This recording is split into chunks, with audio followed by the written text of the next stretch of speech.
পাগলায় তিতা মিঠা বোঝে না, পাগলের জিলাপি দিও না। বাপের কথা শুনলে আইজ মনে করেন মুই মাওলানা থাকতাম শিওর। এই বাপের কথা শুনি নেই বিদে আহমদুল্লাহ হুজুর আর তাহির হুজুর, এই দুই হুজুরের খুন মারামারি শুনতে আছি।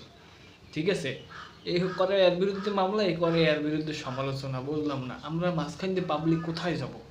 হ্যাঁ, কোথায় যাব বুঝলাম না। এই বাপের কথা শুনি নেই, এই জন্য মনে করেন আজকে এই এগো দুইজনের কথা শুনতে আসি, এগো পুন মারামারি দেখতে আসি। ঠিক আছে, সোশ্যাল মিডিয়া আমি কিন্তু ভাই দুজনের অন্তর্ভুক্ত, দুজনের ওয়াজ শুনি মাঝে মাঝে, খুব ভালো লাগে।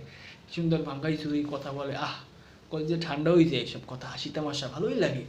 তাহিরি হুজুরের বক্তব্য আর আহমদুল্লাহ হুজুরের বক্তব্য, কিন্তু দুঃখের বিষয় কি জানেন, এরা বর্তমানে যে শুরু করছে সোশ্যাল মিডিয়ায়, এতে মনে করেন আমরা কোন দিকে যাম, এক পক্ষে যাম না এর পক্ষে